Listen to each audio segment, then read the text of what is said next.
Hello guys, तो अभी हम लोग स्टार्ट करने वाले हैं अपना नेक्स्ट क्वेश्चन, है ना। चलो स्टार्ट करते हैं जल्दी जल्दी। तो देखो हम लोग यहाँ पे कहाँ पे हैं अभी हम लोग कहाँ पर थे यार।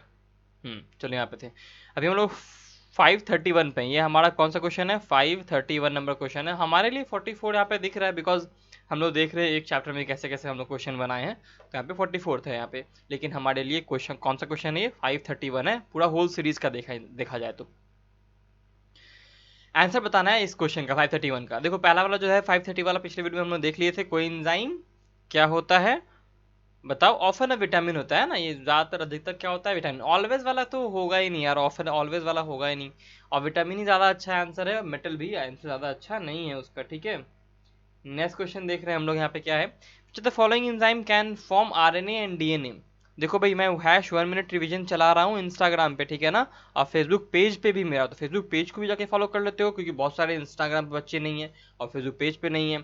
और एक बात और, अन अकेडमी पे भी बहुत सारे लेक्चर्स हैं, आप उसे देख के फॉलो कर सकते हैं, ठीक है। देखो आरएनए और डीएनए है, तो क्या हो सकता है बताओ? आरएनए बनाना है हमें डीएनए से। तो देखो जिस चीज को बनाना है ना, उसका हमें पॉलीमर बनाना है। कहने का मतलब क्या, कि हमें आरएनए का जो न्यूक्लियोटाइड होता है उसका पॉलीमर बनाना है। तो बनाना क्या है? आरएनए बनाना है, आरएनए पॉलीमर बनाना है। कैसे बोलते हैं? आरएनए एक पॉलीमर है, तो आरएनए पॉलीमर हमें बनाना है। तो क्या हम लोग यूज करेंगे? आरएनए पॉलीमरेज यूज करेंगे। डीएनए पॉलीमर बनाना है तो डीएनए पॉलीमरेज यूज करेंगे। अब देखो डीएनए टेम्पलेट पे हम लोग आरएनए बना रहे हैं, लेकिन बना क्या रहे हैं? आरएनए ना बना रहे हैं। तो यूज करेंगे हम लोग आरएनए पॉलीमरेज। लेकिन अगर डीएनए बना रहे होते हैं, डीएनए टेम्पलेट पर ही, तो डीएनए पॉलीमरेज यूज करते हैं, जैसे कि हम लोग एप्लीकेशन में देखते हैं। लेकिन अगर आरएनए के टेम्पलेट पे, अगर यानी आरएनए का यूज करके हम लोग डीएनए फॉर्म कर रहे होते हैं, यानी कि आरएनए के टेम्पलेट पे डीएनए बनता, तो वहाँ रिवर्स ट्रांसक्रिप्टेज बनता लगता है, ठीक है ना। वो एंजाइम याद रखिएगा, रिवर्स ट्रांसक्रिप्टेज लगता है, क्योंकि यहाँ पे क्या होता है समझो। डीएनए से जब आरएनए बनता है उसको ट्रांसक्रिप्शन कहते हैं, लेकिन जब आरएनए से डीएनए बनेगा उसको रिवर्स ट्रांसक्रिप्शन कहेंगे। इसको टेमिनिज्म भी कहते हैं, बिकॉज टेमिनिम ने उसे खोजा था। और दूसरी बात क्या, कि उसका एंजाइम को रिवर्स ट्रांसक्रिप्टेज कहते हैं, ठीक है। नेक्स्ट क्वेश्चन देख रहे हैं। Inhibitory effect of malonic acid on succinic dehydrogenase enzyme is. देखो ये बस नाम चेंज किया है, एम्स का तो यही काम है ना भाई, आपको कंफ्यूज कर दे। मेलोनेट को मेलोनिक एसिड कहते हैं, सक्सीनेट को सक्सीनिक एसिड कहते हैं, ऑक्जेलेट को ऑक्जेलिक एसिड कहते हैं। Same thing is used here. इसी चीज को यहाँ पे इस्तेमाल किया गया है। मेलोनेट को मेलोनिक एसिड कहा गया है, घबराने वाली कोई बात नहीं है। यहाँ पे आंसर क्या हो जाएगा? कॉम्पिटिटिव इनहिबिशन हो जाएगा। हम लोगों ने ये चीज बहुत पहले कई बार देखा है, कई सारे क्वेश्चंस में, है ना। आंसर क्या होगा? आंसर ठीक लाइन है, कॉम्पिटिटिव इनहिबिशन होगा, ठीक है। चलो नेक्स्ट क्वेश्चन देखो। Lactose operon is considered to be glucose sensitive due to. अब देखो ग्लूकोज सेंसिटिव लैक्टोज ओपेरॉन क्यों कहते हैं? देखो समझो, जब कोई एक सेल एस्क्रेशा कोलाई ही के अंदर लैक्टोज ओपेरॉन के बारे में डिस्कवरी किया गया था, तो उसी के बारे में हम लोग बात करते हैं। लैक्टोज ओपेरॉन होता है क्या? लैकोपेरॉन, ठीक। तो ये लैकोपेरॉन जो है, लैक्टोज को ही लैक कह रहे हैं हम लोग, लैकोपेरॉन। तो ये जो लैकोपेरॉन है ये बंद रहता है जब तक ग्लूकोज प्रेजेंट रहता है, ठीक है। जब तक ग्लूकोज प्रेजेंट है तब तक ये बंद है। क्या है? तब तक ये बंद है, ठीक है ना। ओके। लेकिन जैसे ही ग्लूकोज जो होता है खत्म होता है, यानी कि देखो ग्लूकोज तोड़ के ये एनर्जी बनाएगा और लैक्टोज तोड़ के भी ये एनर्जी बनाएगा, यानी कि यहाँ पे कैसा क्या काम हो रहा है? कैटाबोलिज्म हो रहा है, ठीक है। पहला चीज, अगर ग्लूकोज है तो ये बंद रहेगा, यानी इनहिबिशन रहता है। लेकिन जैसे ही कैटाबोलाइट, यानी कि जिस चीज का कैटाबोलिज्म होने वाला है, यानी जिस चीज को हम लोग तोड़ने वाले हैं, वो बदल गया, ग्लूकोज से होकर के वो लैक्टोज बदल गया, बन गया, तो उसे हम लोग क्या कहेंगे? वो लैक्टोज ओपेरॉन क्या होता है? स्टार्ट हो जाता है और लैक्टोज के लिए काम करने लगता है। क्योंकि वो लैक्टोज जो होता है वो आपके रिप्रेसर प्रोटीन से जाके जुड़ जाता है और उसको ऑपरेटर से जुड़ने से रोक देता है। इसी तरह से हमारा जो डीएनए है उसका हमें ट्रांसक्रिप्शन होकर के एमआरएनए बन जाता है, और उस एमआरएनए से कई तरह के प्रोटीन्स बन सकते हैं। इसका मतलब लैक्टोज के प्रेजेंस में और ग्लूकोज के नहीं प्रेजेंस में, जब प्रेजेंट नहीं होता है ग्लूकोज, तब लैक्टोज ओपेरॉन काम करता है। तो अगर हम लोग लैक्टोज को कंसीडर करें टू बी ग्लूकोज सेंसिटिव, तो क्या कहेंगे? कहेंगे हम लोग यहाँ पे कैटाबॉलिज्म हो रहा है, तो एनाबॉलिज्म तो होगा नहीं। एलोस्टेरिक इनहिबिशन नहीं होता यहाँ पे, एलोस्टेरिक साइड पे जाके इनहिबिट नहीं कर रहा है, किसी एंजाइम के ऊपर इनहिबिट नहीं होता। लैकोपेरॉन एक तरह का डीएनए है ना, ओपेरॉन है ये। तो इसीलिए यहाँ पे क्या कहेंगे? इसको कैटाबोलाइट इंडक्शन कहेंगे। यहाँ पे कैटाबोलाइट जो हो रहा है, यानी कि जो कैटाबॉलिज्म जिस सब्सटेंस का हो रहा है, चाहे ग्लूकोज हो चाहे लैक्टोज हो, उसके प्रति सेंसिटिव है। बिकॉज जैसे ही ग्लूकोज हटता है और लैक्टोज आता है, ये लैकोपेरॉन इंड्यूस हो जाता है, काम करने लगता है। कैटाबोलाइट इंडक्शन कहते हैं इसे, ठीक है। नेक्स्ट क्वेश्चन देख रहे हैं। देखो बहुत ज़्यादा बेसिक क्वेश्चन था वो, बहुत ज़्यादा क्या बोलते हैं उसको, बेसिक कहने का मतलब कि बहुत ज़्यादा कॉन्सेप्ट का डिमांड करता था वो क्वेश्चन, ठीक है ना, समझने का बहुत अच्छे से कोशिश करना। FAD and FMN is a coenzyme which vitamin is incorporated into structure। बहुत अच्छा क्वेश्चन। देखो एम्स 2009 क्वेश्चन है, लेकिन भाई क्या सारे बच्चे बोलेंगे कि ये कहाँ से आ गया सर, ये तो एनसीईआरटी में है नहीं। भाई भी बिल्कुल है बाबू, बहुत अच्छे से लिखा हुआ है एनसीईआरटी में, ठीक है। मैं पेज नंबर तो दिखा नहीं सकता आपको, अगर होगा आपके पास एनसीईआरटी तो आप लोग क्या करिए ना, एनसीईआरटी कुछ किताब ऐसे दिखती है आपको, है ना, इस तरह दिखती है। लास्ट में एंजाइम के नेमिंग के पहले जो बायोमोलिक्यूल्स का लास्ट वाला जो है, वहाँ पे को फैक्टर कोएंजाइम्स लिखी हुई है ना, कोएंजाइम्स लिखे हुए हैं कई सारे, यहाँ पे पैराग्राफ है, को फैक्टर है, प्रोस्थेटिक ग्रुप है, को फैक्टर है, मेटल आयंस है। तो वहाँ पे ही एक जगह लिखा हुआ है नियासिन, NAD और NADP के बारे में लिखा हुआ है कि उसके अंदर नियासिन होता है, निकोटिनामाइड होता है, ठीक है। वहां से क्वेश्चन आया। यहाँ पे फ्लेविन है, फ्लेविन एडेनिन डाइन्यूक्लियोटाइड और फ्लेविन मोनोन्यूक्लियोटाइड, यहाँ पे FMN है और FAD है, ठीक है ना। यहाँ पे फ्लेविन के बारे में पूछा है, तो यहाँ पे क्या होता है, राइबोफ्लेविन होता है, विटामिन B2 होता है, विटामिन B3 नहीं होता। अगर हम लोग NAD पूछता जो कि एनसीईआरटी में लिखा हुआ है, तो वहाँ पे हम लोग निकोटिनामाइड नियासिन लगाते हैं, ठीक है। तो बहुत अच्छा क्वेश्चन है ये क्वेश्चन एनसीईआरटी से डिराइव है, यानी कि एम्स क्या बोलता है कि एनसीईआरटी पढ़ लो, लेकिन उससे जो एक शब्द एक्स्ट्रा लिखा हुआ है ना, उसको भी याद रखो, जो उसके अलावा हम पूछ सकते हैं। हालांकि एम्स अब होने नहीं वाला, लेकिन फिर भी एनटी का क्या पता दिमाग का भी खराब हो जाए, और ये क्वेश्चन तो पूछा जा सकता है ना भाई। तो यही पूछा जाएगा, एम्स को ही रिपीट करेगा वो लोग भी, ध्यान रखेगा, नया क्वेश्चन फॉर्म नहीं होने वाला। Which are the following enzymes has और have heme as a prosthetic group. ये क्वेश्चन डायरेक्टली एनसीईआरटी से, ये क्वेश्चन जो है डायरेक्टली एनसीईआरटी से है, उसमें डायरेक्टली ये चीज लिखा हुआ है कि हीम प्रोस्थेटिक ग्रुप कहाँ होता है। प्रोस्थेटिक ग्रुप के एग्जांपल में जहां पे मैंने पेज बताया ना आपको, इसी में प्रोस्थेटिक ग्रुप के पैराग्राफ में लिखा हुआ है ये पॉइंट। आंसर बताओ क्या होगा,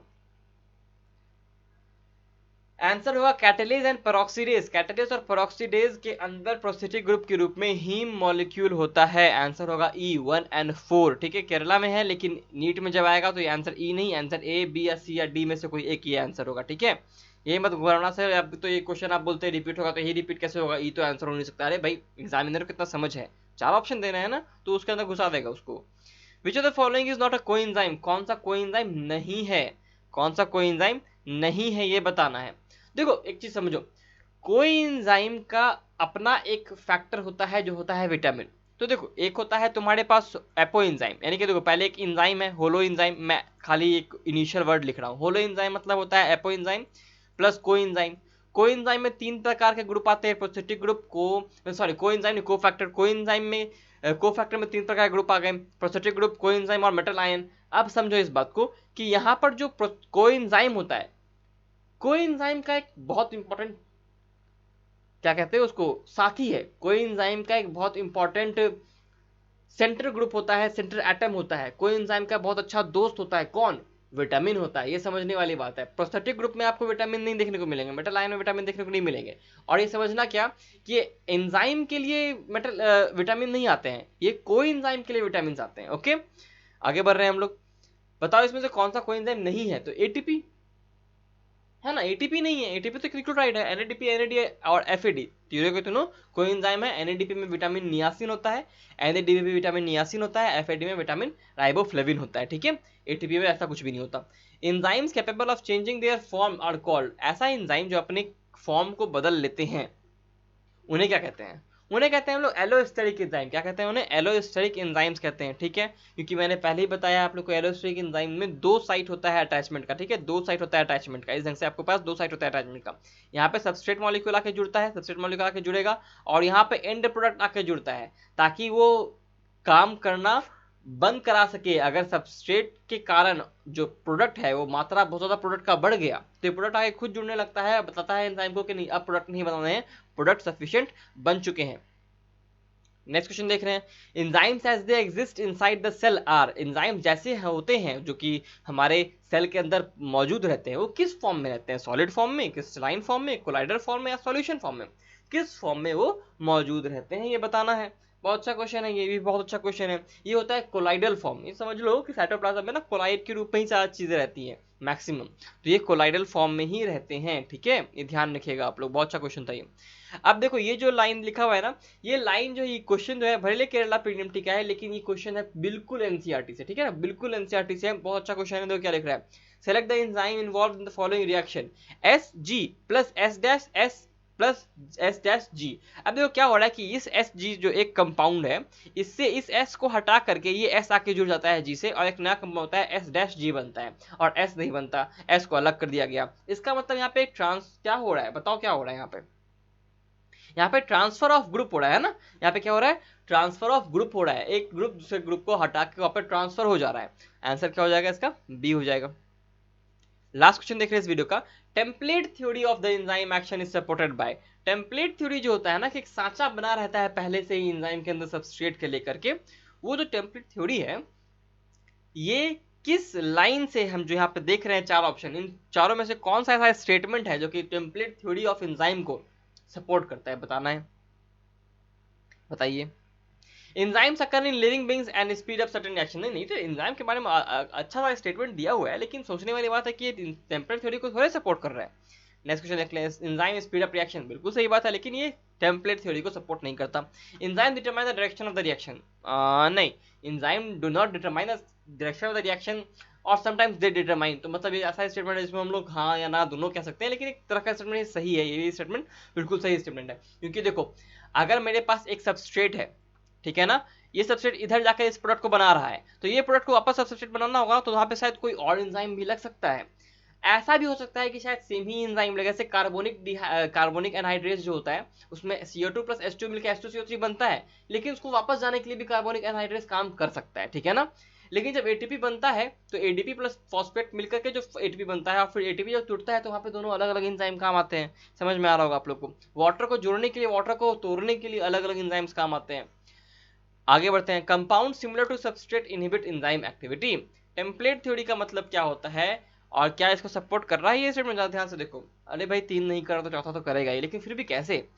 कंपाउंड जो सिमिलर होते हैं सबस्ट्रेट के, वो इनहिबिट कर देते हैं एंजाइम एक्टिविटी को। बिल्कुल सही, सोचो जरा, एक टेम्पलेट यहाँ पे एंजाइम में बना हुआ है इस ढंग का, है ना, यानी कि इस ढंग साचे में जो आके अटक जाएगा वो हो जाएगा। तो यहाँ पे मैंने एक बनाया सबस्ट्रेट, एक मैंने सबस्ट्रेट बनाया। अब जरा देखो, ये जो होगा, ये अगर यहाँ आता है तो ये कैसा दिखाई देगा? ऐसा कुछ दिखाई देगा, ये ऐसे आकर के ये जुड़ गया ना, ये सबस्ट्रेट आके जुड़ गया। लेकिन मान लो कि एक ऐसा कोई सबस्ट्रेट है मेरे पास जो कैसा दिखाई दे रहा है, तो फिर तो यहाँ से खाली गोल हो जाएगा, इस सबसे खाली गोल हो जाता है ना, ये गोल हो जाएगा, और फिर ये सेम आके यहाँ पे जुड़ जाएगा, अटैच हो जाएगा। इसका मतलब अगर एंजाइम में पहले से ही कोई साचा मौजूद है, तो अगर कोई भी सबस्ट्रेट जो कि कोई भी कंपाउंड जो कि सबस्ट्रेट की तरह दिखाई देता है, वो भी उस सांचे में जाके फिट हो ही जाएगा ना। उसी इसको टेम्परेट थ्योरी को ये सपोर्ट कर रहा है ये स्टेटमेंट। आंसर क्या हो जाएगा इस क्वेश्चन का? डी हो जाएगा, ठीक है ना। तो ये वीडियो भी थोड़ा सा लंबा रहा, ये चैप्टर के सारे वीडियो जितने भी है लंबे ही रहे हैं और लंबे ही रहेंगे। सेल साइटोलॉजी, जब हम लोग सेल का जो सेल बायोलॉजी वाला में लास्ट चैप्टर में पहुंचेंगे, सेल डिवीजन में, तो उसके लेक्चर थोड़े छोटे हो जाएंगे। लेकिन फिर जब हम लोग principle of inheritance variation micro molecular में पहुंचेंगे ना, वीडियो फिर से लंबे हो जाने वाले हैं, ध्यान रखिएगा। तब तक के लिए till then, study smart, work hard guys, and stay healthy.